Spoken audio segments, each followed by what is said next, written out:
Zakat, ya, salah satu dari rukun Islam yang sering terabaikan, terutama dalam hal zakat mal. Ya, jadi di dalam surat At-Taubah ayat 103 itu jelas yang merupakan dalil wajibnya setiap Muslim yang sudah memenuhi syaratnya bahwa dia memenuhi kewajiban untuk berzakat, maka dia harus mengeluarkan sebagian dari hartanya untuk dizakati. Jadi dalam surat At-Taubah ayat 103 itu Allah Subhanahu wa taala berfirman, "Quds min amwalihim shadaqatan." Ya, tutahhiruhum wa tuzakkihim. Jadi ambillah zakat itu dari harta mereka dalam rangka apa? Tutahhiruhum wa tuzakkihim, untuk membersihkan dan mensucikan mereka. Jadi pada dasarnya zakat itu adalah untuk kepentingan kita, untuk kepentingan umat Islam, untuk kepentingan manusia agar dia bersih, ya, karena ada sebagian dari harta yang kita miliki itu adalah menjadi hak dari orang lain. Ya, jadi kalau kita lihat di dalam surat At-Taubah ayat 34, di situ bisa kita lihat jenis-jenis zakat itu. Ada zakat ternak, kemudian ada zakat tentang emas, ya, kemudian zakat makanan pokok atau bahan-bahan pokok, zakat perniagaan dan seterusnya.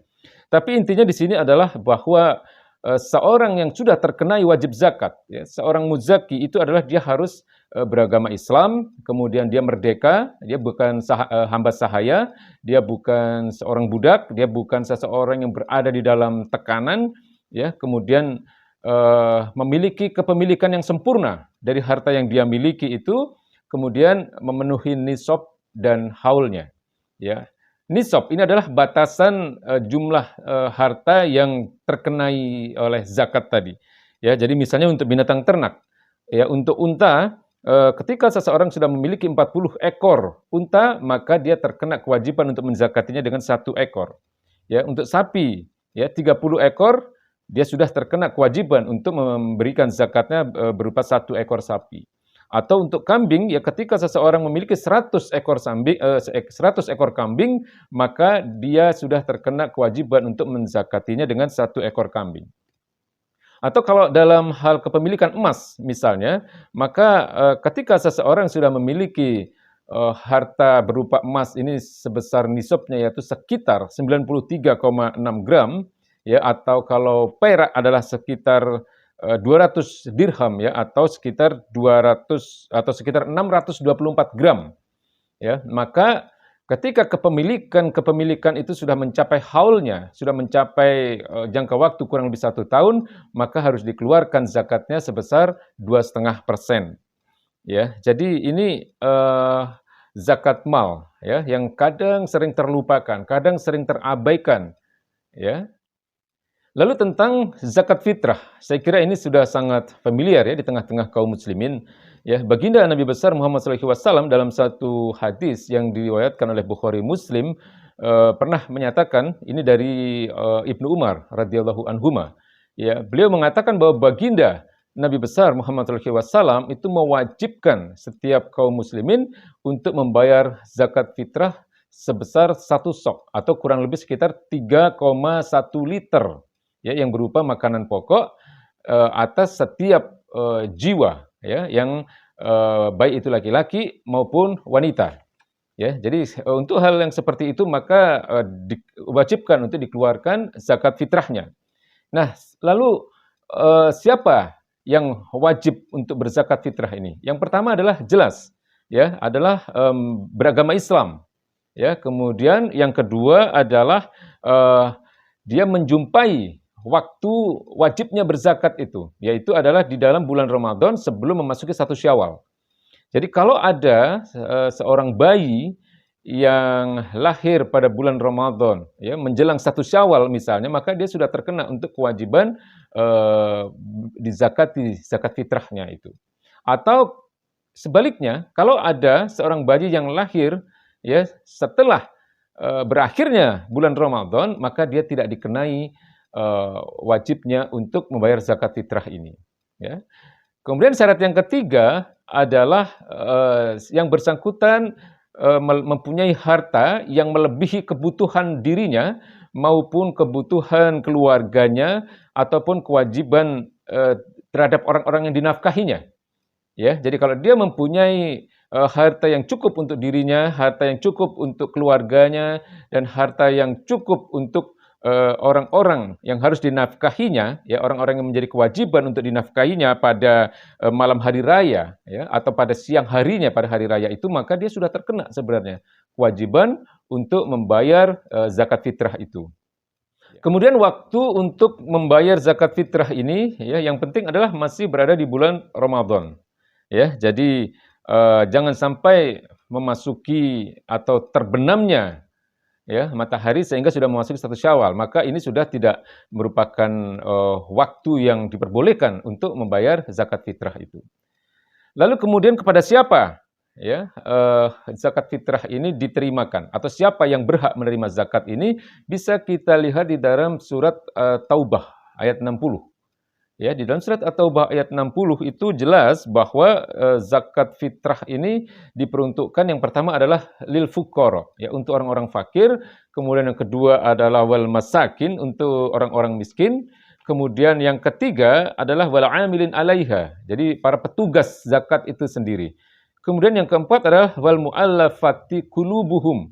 Ya, orang-orang yang masih lembut hatinya, orang-orang yang masih memerlukan pendekatan, ya, orang-orang yang masih perlu dibujuk lah, katakanlah seperti itu, yaitu orang-orang yang baru masuk Islam, ya, wal mu'alafati qulubuhum. Kemudian yang kelima adalah wafir riqab, ya, dalam rangka untuk memerdekakan hamba sahaya, dalam rangka untuk memerdekakan budak. Kemudian wal gharimin, ya, dalam rangka untuk membebaskan seseorang dari beban hutang.